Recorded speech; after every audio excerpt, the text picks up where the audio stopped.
Well, hello, everyone, and welcome to another segment of the Royal Nugget.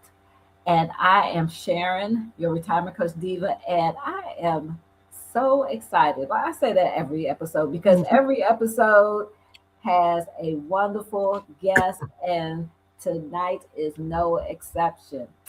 Today we have with us Erica L. Davis of Excel Consulting, and she is a phenomenal woman. Yes, she is phenomenal. And she has her own business, she has her podcast. She is just doing so many great and wonderful things. And so I'm not going to belabor and just talk all about her. I'm going to give her this opportunity to share about herself and all that she does. So, welcome, Erica. Thank you for being here today. Thank you for the invitation. I'm so glad, appreciative of you sharing your platform with me today. Oh, listen, I so enjoyed the time that I was on your platform.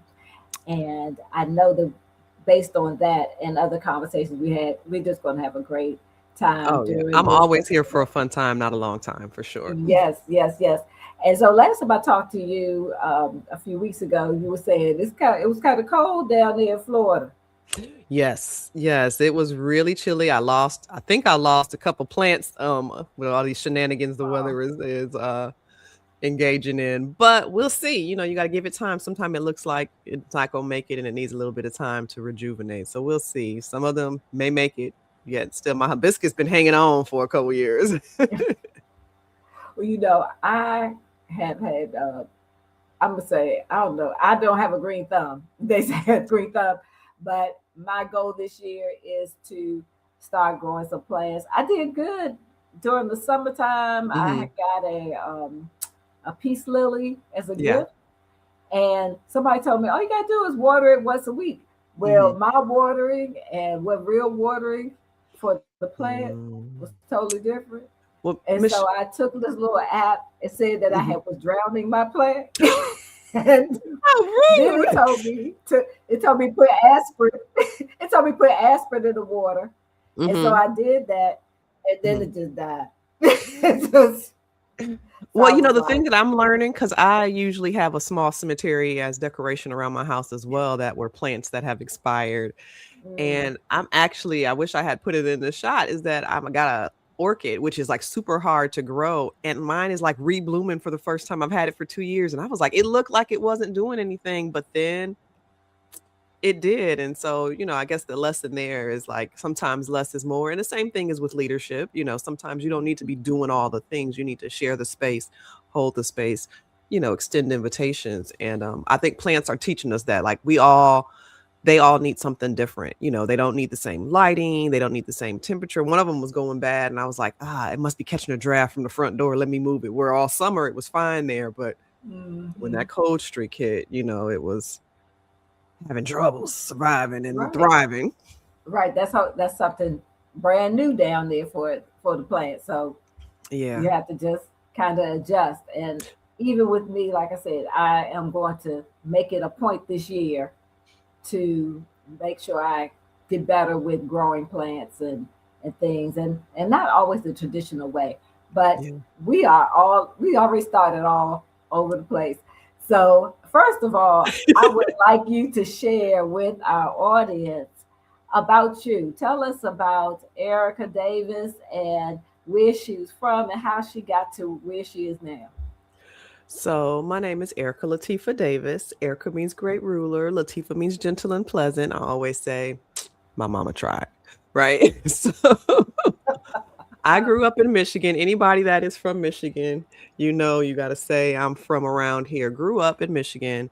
Am the granddaughter of the first black bus driver at University of Michigan, and the first black chef at the Pretzel Bell, and just a come from a legacy of community activators and I want to say healers, like healing through food is medicine, right? Mhm. And so just a long line of healers and activators and people of service. And so I definitely have core values of authenticity, service, and connectedness.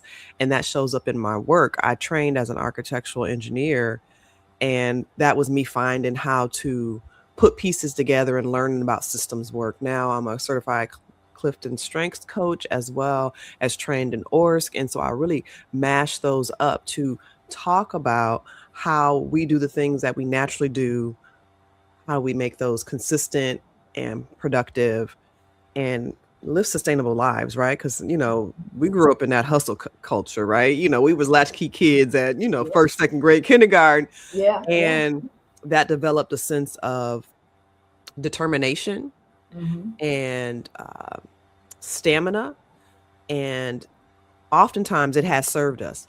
We're learning now from these newfangled kids, right, that there's something else available. Our parents were probably the last generation where you worked one job forever and then Mm-hmm. retired and they took care of Mm-hmm. you. And as our culture is going through a reboot, is what I like to call it, we get a chance to change the status quo. And so how do we do that? We take stories and we take data, right? Mm-hmm. And put them together and create systems that are sustainable for the system, not and individual members in the system. And so really have had a really great time learning. My top 5 are learner, connectedness, achiever, input, and woo. And when I first saw woo, I was like, what does woo mean? Well, it means winning others over. So it really Mm-hmm. does. I have naturally leveraged my gifts, my top 5, my top 10 strengths to build bridges literally and figuratively in organizations and in communities and families. Wow, wow, that is great. So, a lot of our listeners, or maybe not a lot, but some of them may not really know what Clifton Strengths Mhm. Finders is. Could you give us a little bit of background about that? So Clifton Strengths came up in the 80s after, lots and lots of research developed by Don Clifton. And the idea behind it was researching and looking at what do people do best. And so one of the things I like to describe about our strengths is like there's things that are in our tool belt, there are things that are in our toolbox, there's things in our tool shed, and there's stuff we got to go to Lowe's to get, right? Mm-hmm. Because we're not naturally gifted in that. And so instead of always us trying to assimilate or what's the word I want to use? Just round peg, square hole, fit somewhere, right? Fit in. That's the word. Right. That's what I want to use. Instead of us trying to fit in, we really have found this. The research has found that if you are doing the things that you do well, even better, like there's like almost an 800% increase in productivity and improved outcomes versus like, oh, everybody's got to be well-rounded. Some people are supposed to be a little pointy. Some Mm-hmm. people are supposed to have a little octagon going on. Right. When we make space for those things, Mm-hmm. you know, it improves workplace morale, it improves performance, it improves retention, which is a thing that, we're all talking about as companies are downsizing and work is shifting and how it shows up. And so how do we stay at the top of our game? It's not by competing with anybody else. It's always, hey, how can I be my best self? And if this is what you're looking for, then I'm your person. And if not, I wish you success and luck. And it's not like, oh, they didn't want me. No, I wasn't a good fit. And I'm okay with that. Definitely, definitely. So, share with us how you work with your clients to get them the best results based on what you do. I would say 95 to 97% of my clients change their job, quit their job, or get a promotion within 6 months to a year after we work together. And part of that is we right size and align our values and our actions, right? So you can't say, oh, I value autonomy, and you step all over other people's, right? Because it's not just how we show up in our individual values, it's also about how we engage with the system of organizations, our teams, or even our families. And so some of those outcomes are, like I said, 95 to 97% change jobs. They experience more satisfaction. They get the things done that have been on their wish list for so long. They're able to look in the mirror and realize how they can overcome their blind spots and be more productive in the way that feels good to them, right? It doesn't feel good when you got it. I remember early in my career, I had a to-do list. And then if I didn't finish everything, I would cross it off and put the next part of the step on there. And it just was long, long, long. Now I'm down to like a sticky note and 3 things I get a lot of Mm, things done, but the priority, everything can't be a priority because then right. nothing is. So I'm like, sticky note, 3 things. I'm going to get this done this week. And I have always been a mighty productive woman. I feel you stepping on my toes about talking about how used to write a list, and then it's like, oh, I didn't get it done today. Let me move it to the next day. I am Right. famous for doing that. I'm famous for doing that.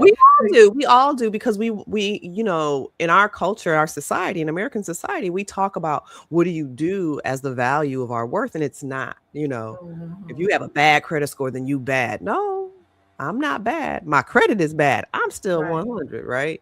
So right. how do we differentiate, disconnect from the value that society tells us we have and really embrace our true value, our true, full self-authority and full self-acceptance?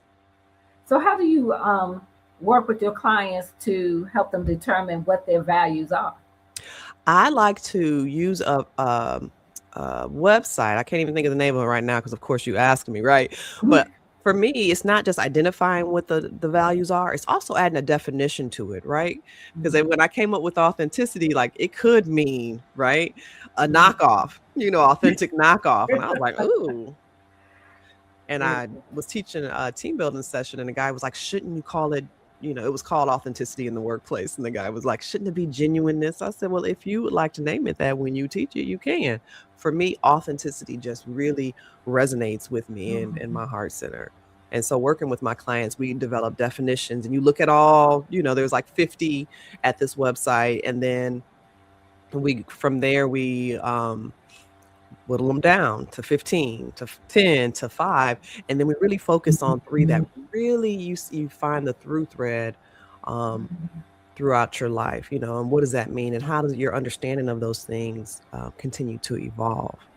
How do you make Yeah. commitments to yourself based on your values, based Mhm. on your natural talents? How do you honor yourself in a system that requires us all to be self-actualized individuals to be productive? And I'm not talking about the Yes, system, yes. I'm talking about a system. Yes, that is true because our values are usually from our core things that we were taught to us, or things, based on experiences that we've had that Mhm, shape our values and how they play out in our lives. So I love mhm. that what you said. But something that also came to mind is when you talked about authenticity. We had an I had an episode on another podcast where we talked about that, and our guest talked about the different, I'm gonna say, levels to authenticity. There's like the free version, and then there's the paid version, and depending on Mm. the different environments that you may in, or the level of the relationship, depends on the type of version that you may receive, because you may not feel to be as transparent or authentic in, let's say, the workspace versus being like with family or friends. Well, So, and, Leadership Circle profile talks about courageous authenticity, and, mhm, that's part of being, a transformative leader. It mhm. doesn't mean you're the same all the time because some people call me Erica, some people call me E, some people call me mommy, some people call me auntie, favorite auntie Erica, and they get $5 for it, right? And so we have this myth that I should show up every day the same. That's not what reality is. Mhm. Mhm. And so I think it's a really great opportunity to think about, what does authenticity mean? Is it an expression of our soul's desire as well as a reflection of what we see in society around us that resonates with our evolution? Now, do you find that the leaders that you work with have hesitation, I'll say, on being authentic in the workspace? And I ask that because I I would do trainings with emotional intelligence, and about trying to be authentic, just being able to share if there's things that are going on. And I found leaders felt that they didn't want to be seen as vulnerable. So ready to make movement to work with me. I'm working with people who like 8, 9, 10s on ready to make a change. And Mm, so what I haven't found is that people are afraid to be authentic or vulnerable. They don't know how, right? They mm, haven't seen it demonstrated or modeled through their leadership or through their community or through their family. And so they're just running the same script, right? The same program that they've been running right. since forever. And so it's a time when they take a pause and go, oh, and they really are like have an affinity for, oh, I really like that. Oh, I'm really good at that. Because being courageously authentic doesn't mean that you kicking down doors for everybody. It means you show up how you need to show up in the moment. Because it's sometimes the moment is, buck if you nuck. And other times it's really like peaceful and reflective, right? It's not one thing all the time. It's what the moment calls for. And it's so much easier to plug in and pause in the moment versus when they learned how, right? When they see the benefits, when they understand how it feels in their body, when they embody their full self with full self authority and full self acceptance. I have really, really seen some amazing results. So I Mm, wouldn't say hesitancy. I would say, hey, I don't know what it looks like. They're like, go in the dark room and be authentic and come out with something. Oh, that ain't the right thing. Go in there and try it again, right? right, right, right. If you don't know what you don't know, you don't know Hmm. what you don't know. And like you said, if you haven't seen it, experienced it, then you're going to go by what you do know. And it and I so I like that. I like that. Like I said, I just found that the ones that I have encountered, some of them were fine with it, but the majority of them were like, I don't know, I don't want them to just see me, see that part of me. But Well, yeah. and I think that each of us gets a different kind of client. And so I do when I do speak to authenticity in the workplace, I've had folks show up and like, I have been told I won't fit in. And I'm like, fit in? If that's your goal, then let's talk about that. If something else is your goal, let's talk about that too. And Mm-hmm. so I do often after I teach authenticity in the workplace, I'm like, it's not safe. I didn't say it was safe. Mm-hmm. Authenticity doesn't take into doesn't eliminate the need for safety, right? Mm-hmm. Everybody doesn't earn access Right. to who you are in that way. So I don't tell you who I am. I tell you what I do and what you can call me. But who I am is beyond comprehension. Mm-hmm. Go ahead. Tell it. So I know that one of the things that you also use is positive intelligence. Tell us Mhm. about that. I really liked positive intelligence. And you see, like under my byline, exhale, inhale, transform. It is my motto for my company. Let go of the things that are no longer serving you. And so the saboteur is like a tricky kind of title because Mm-hmm. archetypally, there's not a wrong or a good or a bad. It just is, right? And Mm-hmm. so using positive intelligence, you learn that you're overusing your strengths, right? So it might be you're hyper rational, which means you are so focused on technical data, facts, that you completely ignore emotional data. But when you learn how to read emotional data, starting with your own, moving into Mm-hmm. your families and your communities and your teams, Right. oh, that is all about a superpower, Mm-hmm. right? So I really Mm-hmm. love the guardian of your power of choice. How do I choose to show up in this moment? What do Mm-hmm. I need to show up in this moment? And I like to think of a client I was teaching, and she was working on being honest and vulnerable with with a supervisor. And I'm like, well, what do you need? What level of vulnerability do you need to have that conversation? And she's like, probably an 8. And then I said, where are you? And they're like, a 4. I said, well, let's try it at a 4. And we went through for a couple of minutes, and she's like, hold on, stop recording, and just knocked it out the park, right? Because you don't have, it's like when you learn how to drive, there's that unconscious incompetence. You don't even know you don't know how to drive because, Right. all kids, we sit on the car and, boom, boom, boom, thinking Uh-huh. we're doing something, right? But then Right. you Right. learn what you don't know when you go to class and they Mm-hmm. tell you how to drive, and you was like, oh, that look a little intense. Hold on. Yeah. And Yeah. then when you actually start not even thinking about it. Blinker, all these things are automatic. And so practicing authenticity, practicing vulnerability, practicing leveraging your power of choice is what we do in a safe space, in a safe container of a coaching environment. And so they get to Mhm. explore the things that they don't do well, because nobody wants to hear about what they don't do well, because we as a culture value competence, right? Right, And right. performance and productivity, and you're not as productive when you're just learning how to do something. I mean, Mhm. if the quality and quantity are the measuring sticks. And so I really love that, when you get handles on the things that don't work well for you, Mhm. okay. And then I shifted over into Clifton Strengths, which is like these are your natural talents and gifts. And there's like a crosswalk that I have with a lot of clients on your strengths lining up and your positive intelligence accomplice saboteurs at work. And it helps people to see these things as useful in a certain light, but also like overusing them. If you always Mhm. at Lowe's getting stuff, your unit price is high. Yeah, I went through the training as a participant, I guess, Mhm, for the positive intelligence. I found it very impactful. mhm. And like when you look at those saboteurs and how they affect you, it was like, oh my gosh, it's like, it was almost like paralyzing. It's Girl, like, just the pictures alone. yes, Just the pictures alone. Restless doing all yes, the things. yes. Oh, And then you have what, like 10 saboteurs and 9. only like Mhm. 5 sage.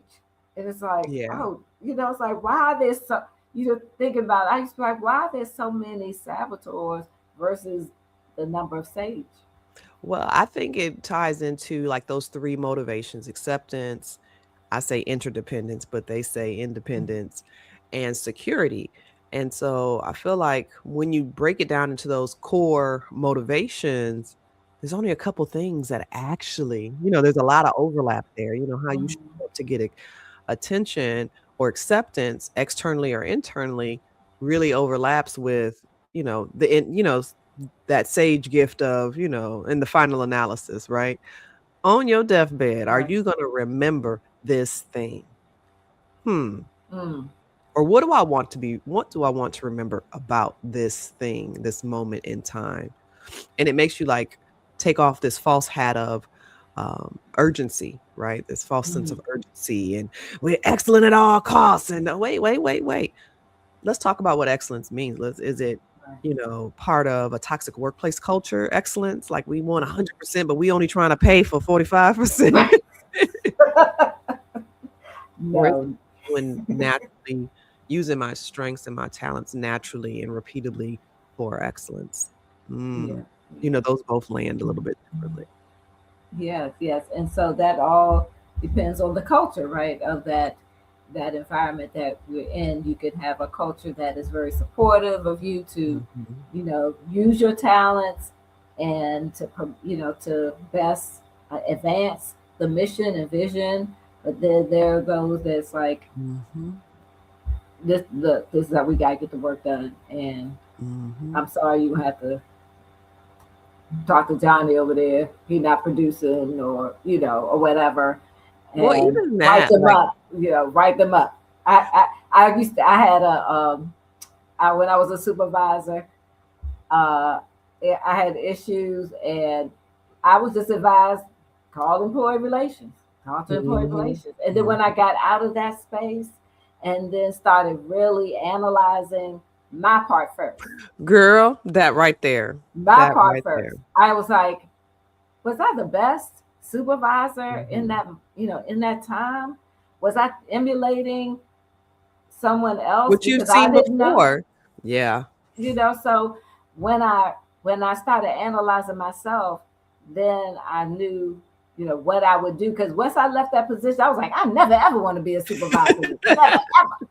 But then, I was like, no, maybe I would be a supervisor again, because Yeah. I know there are tools and resources different than what I was told that I could utilize. Well, And then, accountability is a two-way street, right? It's not just you mhm, give accountability to somebody, it's you're accountable for them as right, well. And so right, when you don't get it right, are you willing to take the same um heat, for lack of a better word, as Mm-hmm. your employees, as you're willing to dish out. If it, you know, but they say can't stand the heat, get out the kitchen. You Yeah. know, And I was ready to get out the kitchen, move out the house. I was ready to do all that you was doing, and during so like that time. from a Oregon seat Clifton Strengths or Gallup Strengths perspective, that's like that first step in leadership is building that curiosity. You know, curiosity in Mm-hmm. leadership, it turns tension into information. And so when you start going, okay, if every sentence, sometimes I substitute teach because I just love teaching and being in the front of the room. So I teach adults, I'm a Oh trainer, yeah, good. then also I've been subbing, and I love to go into the front of the room and go, look, this is what responsibility means to me. What does it mean to you? What do you hear me saying? Right. So there's this Mm-hmm. back and forth. And then one day I was teaching Spanish and the kids were like, native speakers were like, you ain't say that right. And I was like, oh, thank you. And I always, even in a professional setting or in an adult setting, it's like, hey, if I say your name wrong, please correct me because it's really Mm-hmm. important for me to call you by your right name. And I am not perfect. And it Right. demonstrates for the class that we're going to make some mistakes. And so just get on out there and try something, throw something up on the wall and see what it sticks. Because once you're okay, not having to be perfect, you make room and space to learn more. Mm-hmm. Yes, yes, definitely, definitely. So I want to move now to your part of with inclusion. You, Mhm, that's part of your mhm, program, and I'm wondering, like in this time and space, inclusion is almost a dirty word.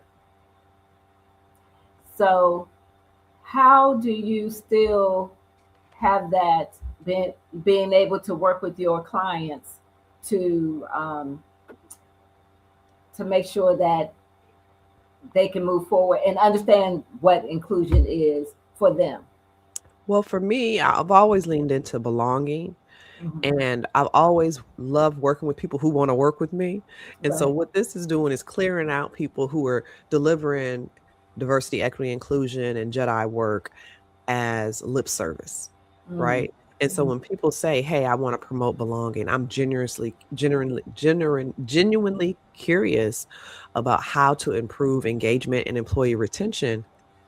I don't have any problem. They're not afraid of the word inclusion. They're Right. not afraid of the work it takes to build a sustainable framework to make organizational change, to shift the culture, to shift the demographics or the data, right? And they're making Mhm. database decisions. Mm. Mm. So, do you find that you just naturally flow that into your discussions with your clients? Is it all part of it, or do you have?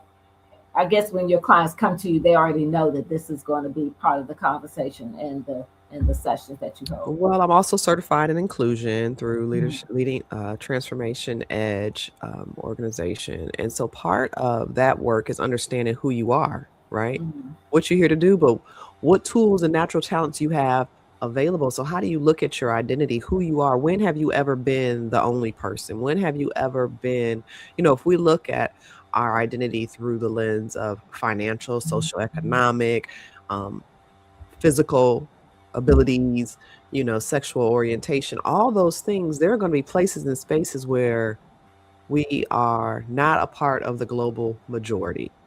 Mhm. And if you can tap into that um, in a very authentic and real way, you do make organizational change. And so I've always been like side eyeing, hey, you're responsible for this chief, like a lot of CDOs, chief diversity officers have been let go, but they got the job and they had no budget. What you want me to do for free 99 don't get you what you need, or I'm out of the line Right. of authority. I'm not tied to budget. I'm not tied to resources. The grass is greener where you water it, and if you ain't gave me you ain't turned the water on, what you want me to do with this grass? Right. Exactly. Exactly. So yeah, it sounds like your clients come to you. They already understand what's the program. And What. I make it approachable, right? Because even when I Mhm. get the status quo client, I'm not like here to call you out. I'm not in that cancel culture. I'm here to build a bridge. So help me understand. I'm genuinely curious. What you mean by that? Mhm. I mean, I'm always maybe somebody might call me slick, right? That my mouth a little slick, but I'm always going to challenge the things that I don't understand the basis of. Mm-hmm. Mm-hmm. And so, as a young employee, this older guy was walking around like, "What you doing, youngin? What you doing, youngin? You're not working hard or hardly working." "I'm working hard as you." And he stopped and looked. He said, "What you mean by that?" I said, "What you mean by that?" Mm-hmm. I mean, and he was like, I just like give you something to think about. I'm not interested in changing your mind. Mm-hmm. But I do want you to be thoughtful around the impact you have on the rest of humanity. And we Right. don't always get it right. And how do we repair the relationship by acknowledging what part of us is a part of this society or this employee, supervisor, community member segment of community is reflective of. Mm. We've been going on for at least 30 minutes, and I have yet to say that this conversation is not just between Erica and I. We want to hear from you. What thoughts, what questions do you have for Erica when it comes to um, our topic, which really is precision and purpose, aligning your mission with Mhm, clarity and impact. And Erica has mhm, been sharing how she's been working with her clients to do just that. mhm. So make sure that you are typing into the chat, leaving your comments, and sharing, asking questions because we have, I know she and I can have some great conversation, but we Yes. want to include you in this as well. So, Erica, I am curious to learn more about what else you do because I know you are a podcaster. And Yes. so, share with us about your radio show. This is where my 97 percentile in leadership circle profile, courageous authenticity, shows up for me. And so I did an interview for a fellow peer of mine in the coaching community, and it was at a black nonprofit radio station. And I was like, "Oh, that's a thing." And so I was there like to Mm. get some advertising. So I flew out there and I should have known some good stuff was happening because I got there at like 8 o'clock in the morning. And check-in is not until like 3, 4 o'clock, maybe 1, 2 o'clock if you ask for early checkout. But I Yeah, showed up yeah. at all of good 8:32 and was like, I know it's kind of early. However, if there's any rooms available, could I check in early? I was willing to hear no. Girl, why did I get the penthouse? What? The Penthouse. I said, "Oh," the guy was like, "Yeah, this is my last day. Here you go." And the supervisor was standing right there, and I was like, "Is he serious?" Not it was his last day. He didn't care about nothing after that. Didn't care about nothing.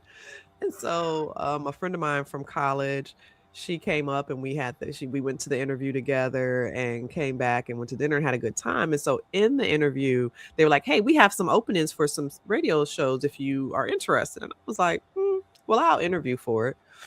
And in the interview, the producer was kind of misogynistic. And it's hard for me to listen to that. So I kept challenging his thoughts and we were going back and forth a little bit. I mean, not really going back and forth, but when he said something, I would ask a question. He's like, my daughter just had a kid. One of the ladies in the interview for me was also a natural childbirth educator and a doula. And he Mm-hmm. was like, "Well, why do you think natural childbirth is not traumatic like a hospital birth?" And she was like, "Well, the data says da da da da da da da." And he was like, "Well, if you see all that blood on the floor like I did when my daughter, gave birth." And I was like, "Oh, it sounds like it was traumatic for you. Oh, I'm sorry you had that experience. Mm-hmm. However, some people have their expectations, aligned a little bit better. And then every birth is different, right? Right. So I kind of got on that. And then another young guy that was in the interview was getting out of the military and he was in school. And the guy was like, "Oh, you had to go run around and were you too old to still be in school?" He was like, "No, I was in the military and now I'm using my." Right. Like I'm looking at him too, like, you got a lot of opinions for What? somebody. Don't you just met these people? And so I was like, "Oh, well, sir, if he decided to run around and act a fool before he decided to go back to school, I'm Mhm. thankful he's back in school. I'm Right. thankful he's got some orientation towards investing in himself in whatever way he feels, valid. And the guy kind of looked at me. He was like, you always got something to say. So not all the time. And then we kept, along those same lines, having this engagement where I felt like maybe like I needed to protect them, but also like, what you about? And don't hire me thinking that I'm gonna be something you're not. You will find I am not a good token, right? I'm not gonna sit Mhm. by and watch stuff go. I do miss stuff. I'm not saying I'm out here like a hawk on, sweating people like Right. that. But hmm. So I got to the airport and my flight was super delayed and all this good stuff. And I was telling my mom about it. And she was like, "You ain't want that job, did you?" I said, "I did. I absolutely wanted to, have an international platform. Mhm. However, I want them to know what they're getting, Right. right?" Mhm. And they called me. I was like, "Hey, you can start Tuesday." Who, me? Because I really was like, man, yeah, you probably went a little too hard in the paint there, Miss Davis. And so coming up on 2 years as the host of Validity with Erica on WDRBmedia.com radio show.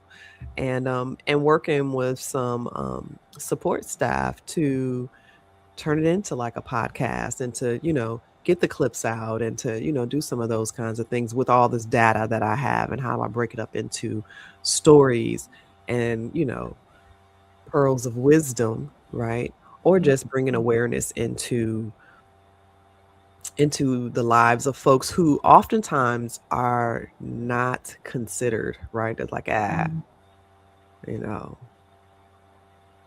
Yeah. Yeah. I mean, I've so far just listened to my to my episode, but just knowing how welcoming you were and just flowed with it, I know that every episode is dynamic, and we want our listeners to be able to go to your website. I know you can go to your website, and there's a link that'll take them directly to your radio show, and Mhm. then they'll be able to listen to the various episodes that you've had over the past 2 years. And yours was Royal Security, right? It was based Yeah. on, right, that your company brand is, Yes. Royalty Business Group, but also you started your federal career as a security guard, and then you ended up in, HR and benefits. Mhm. And so how Mhm. do we leverage what we have to bring that and contribute that to communities and organizations that need us? And Exactly. so I really, really enjoy sometimes I forget I'm interviewing people. I'll be like, "Oh, really?" Then I'm like, "Oh, you got to ask a question." And I don't have a whole lot of questions written up because that sounds too much like right. But what I do is follow, be very spirit led and be very Mhm. intuitive around, Mhm. what's curious for me, and asking that question and cracking jokes and, just talking about heavy stuff, but also making it accessible and encouraging people to think differently, feel deeply, and move purposefully. That's what we Yes. try to do on Validity Yes. with Erica. And that you said that because you mentioned at the beginning about your architectural engineer, Mm-hmm. and you too are a former federal employee. Mm-hmm. And so, how does that all play into how you are building your business and working with your clients? I know I stacked questions, which I wasn't supposed to do, but According to who? This your show. yeah. So tell us here, how does that help? How did that help you when you were starting to go out on your own and build your business? Well, at the great Big Blue Tennessee State University, my alma mater, they teach you that you know everything and everybody is basically a peon working underneath you as an engineer, right? But I found architectural engineering because it dabbled in all the other modalities and disciplines of engineering. That's still how I show up as a coach today. I've got ORS, I've got positive intelligence, I'm leaning into career coaching and leading into transition, facilitation and keynotes and for me, it's pulling out, looking in the kitchen. If any of my friends will tell you that I am like a gourmet kitchen witch, right? Because I'm like, I started off, okay, everybody starts off with 2 boxes of all the flavors of hamburger helper, right? That's where you start. But now I'm like, what do I have in this kitchen? Throw this in here, throw that in there. The recipe calls for this. I ain't got none of that. What else I can do? And, Mm. creating things that taste really good.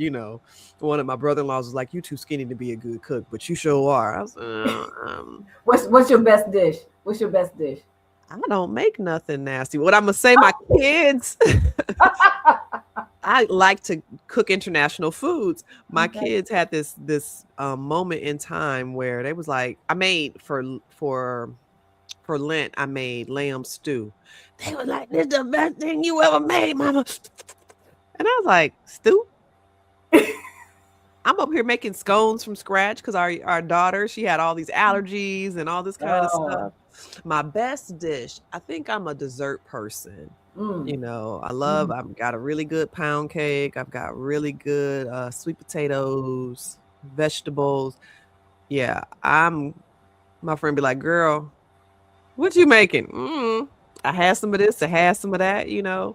I'm gonna make something out of almost nothing, or what I'll say is out of anything. So Mhm.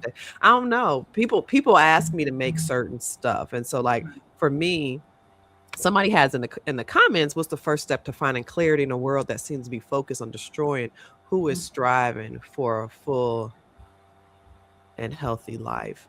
And I would Mm. say that first step is recognizing, what did they say? The song, the world didn't give it, the world can't take it Yeah. away, right?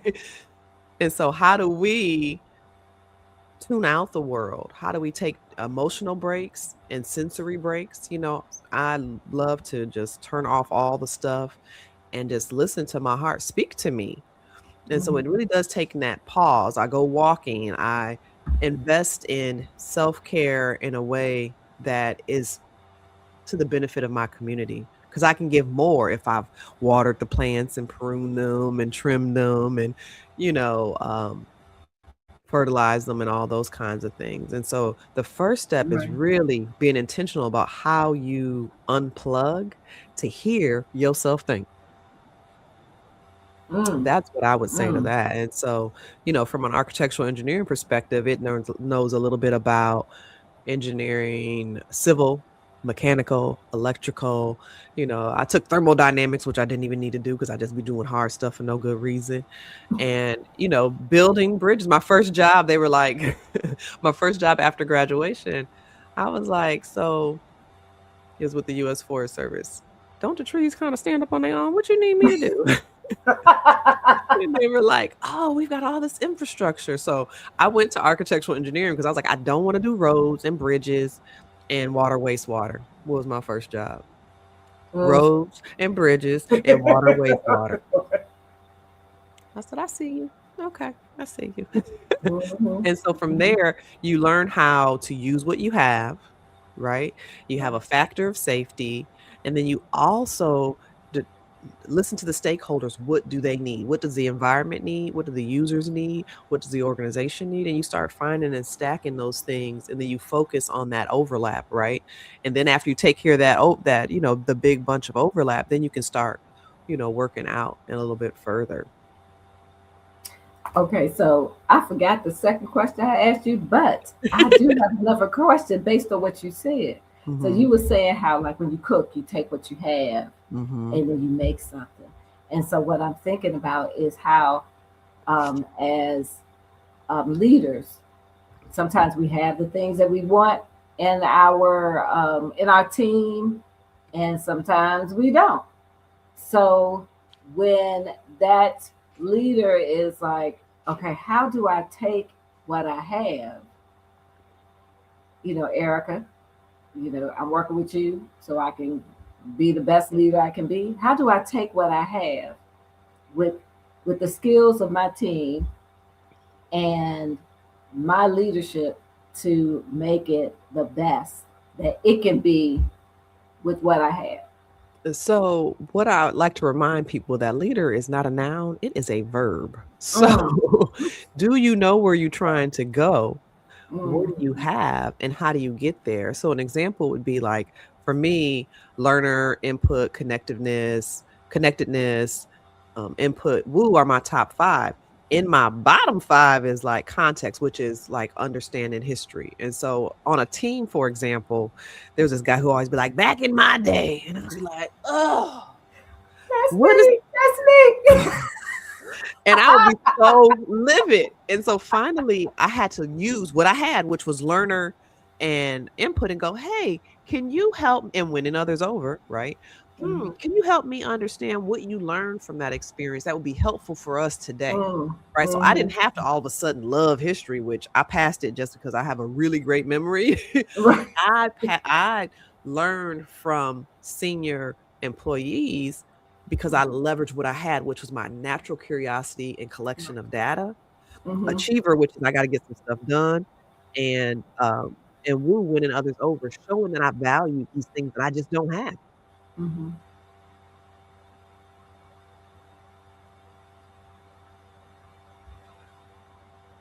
We just taking a brief break, but Sorry. so The so little plague rats have gotten to me. yeah, that changing of the weather. It was cold and then it gets warm, and so that's where people get sick when the weather changes so quickly. So that's how people get sick. So we understand. We Thank do you. I understand. appreciate the grace. I was like, I cannot. Oh, I hope it'll be better. And I'm better than I was. Like before, I was like, oh. Oh yeah, However, I'm so glad. however, So it sounds like when you are working with leaders, and there are those team members on there who are like, back in my day, like I said, that was me. The longer I was in the government, yeah. the more I'm like, let's say what was wrong with the way we had it? But that's a good point. Like explaining to those who are coming in, this is why this part was important, Hmm. or how can we still do the same thing and in this new way to come up with the same results or better results. And it You takes know. being curious. I know this one lady talked about eelgrass forever and ever. And I was like, lady, and I was like, why is eelgrass important? So I did a little Google search. And I was like, it's eelgrass everywhere. And she's like, well, it's the only food for the manatees and they're threatened, endangered. Well, girl, you burying the lead. You talking about this eelgrass. I don't know why that's important. So now I understand how I can support you. Okay, what are the things that we're doing that have a positive and negative impact on you know, the eelgrass, thusly, you know, Mm-hmm. the manatees. Oh, okay. And it takes being curious and not assuming that you know everything. One of my earlier projects, I'm really great about listening to stakeholders and getting them what they need. And this one lady, she was just like not enjoying my charms as I would like. And I was like, oh, I gotta figure this out. Well, she threw out this word that we use a lot, cost effective. So in engineering, when you think about cost effective, you're like over the life cycle, the 20, 30, 40, 50 years that this building is going to be in use. How do you make decisions in design that will minimize the maintenance costs? Mm-hmm. That's what it meant to me. So I was like, hey, you got to do this, you got to do that. Da, da, da, da, da, da, da. And she was like, no, I needed to be more cost effective. And we kept going back and forth. And finally, I was like, well, what do you mean by cost effective? And she was like, oh, I want to get as much done as I can with the money I have this year.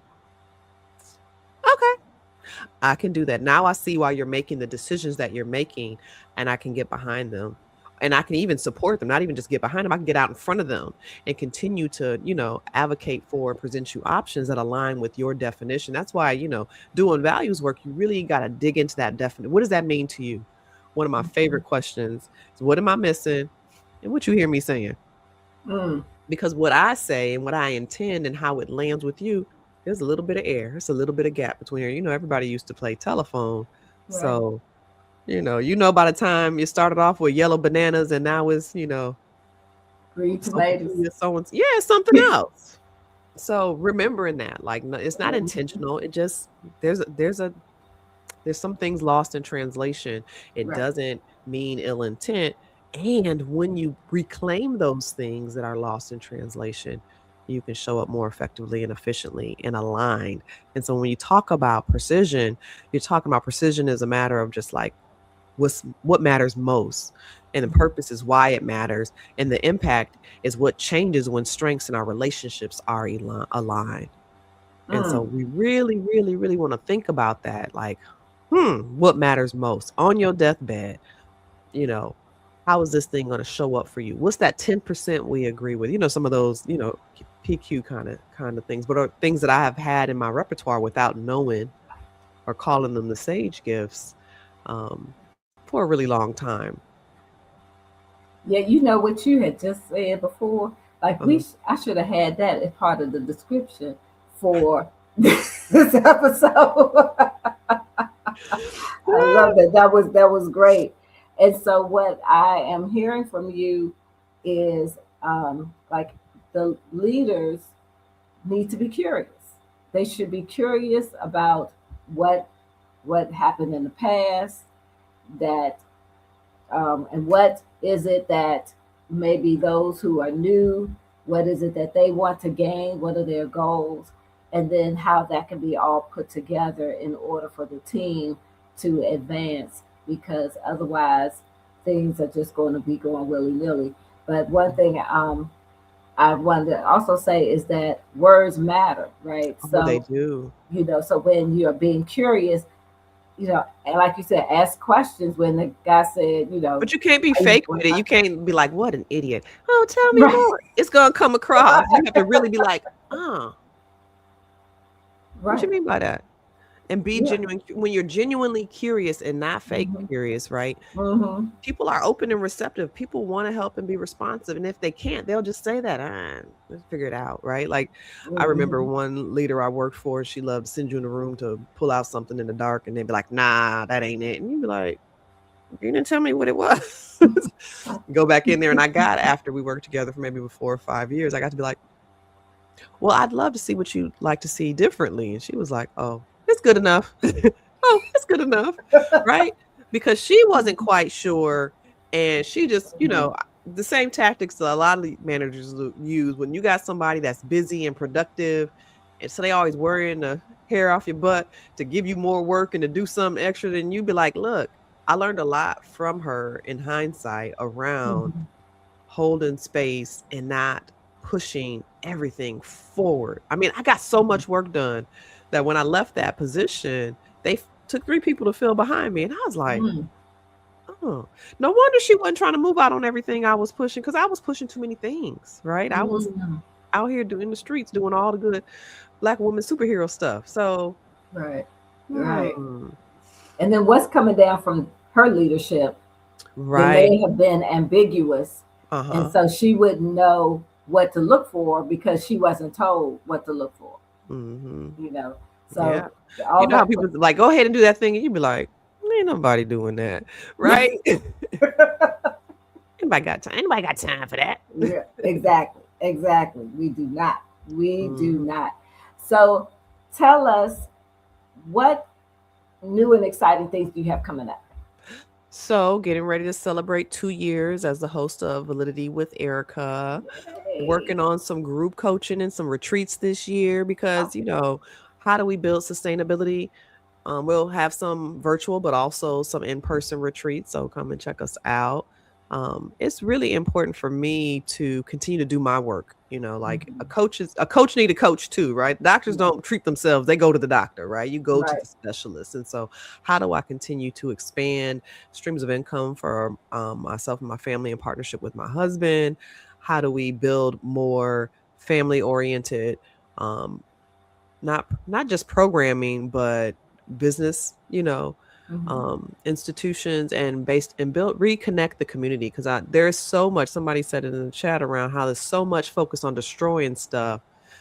Weapons formed against me will not prosper. I can Mhm. literally say anybody who came for me lived to regret it, and I didn't have to lift a finger. Right? Mm. I don't Mhm. wish you harm because the impact of your behavior, words, whatever was less than optimal for me. I'm going to be thankful, right? And so like you asked in that earlier question about a team that you don't have what you need. You as a leader have to believe you have what you need. Now you need to figure out what you need to do with it. Now you might not have enough toothpicks to, build a ladder to the moon, but you can do what can you do with what you have? Mm-hmm. In Mm-hmm. that perspective, it translates into value in the organization and connection. When I talk to leaders who be like, oh, so and so ain't never gonna be right, they terrible.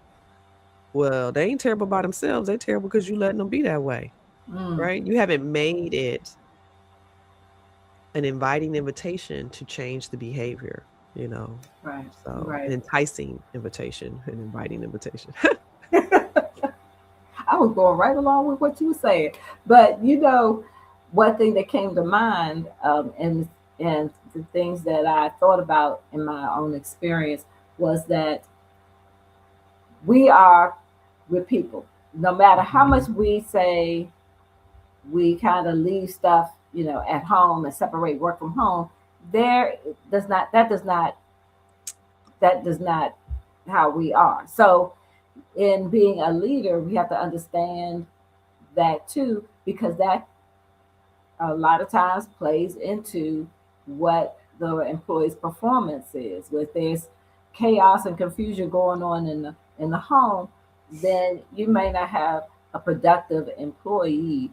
And so mhm, being able to being curious could mean, you know, let's talk about, any issues. And if the supervisor, I'm thinking, is uncomfortable with doing that, then there are other avenues within the workplace that usually are there to help, employee assistance programs and things like that, mhm, that you could help that employee. So we have to keep that in mind as well. mhm. Yeah, and a lot of employee assistance programs are understanding the value of coaching and offering that in addition to therapeutic Mm. modalities through their programs. And so I'm on contract with a couple of those as well to do that Okay. kind of work because, you know, um, leadership is a 360 thing. It's not like, oh, being a leader is just you talking down. It's you talking with your peers and providing Mhm. support. It's you Right. leading up sometimes and talking to your, upline managers around how do we show up and what do we need and what's really going on, you know. And do that in a way that we own that we're deciding, I'm not doing that today. We're not like, I know they're not going to be able to do it, but I'm going to have them do it anyway. So then if somebody say it, I told her to do it. Like that gotcha culture, Right. all it does is make a whole lot of more work, in my opinion, in my experience. Well, if anyone wants to reach out to you, I know I've been putting it on the screen occasionally, but if you could just say how they can reach out to you, learn more about what you have coming up, how could they do that? Send an email to info@exhalellc.com. Available through email. I'm also on most social media platforms, LinkedIn at Erica L. Davis, PECPQC. When they see that beautiful face, they'll know it's you. That's right, right.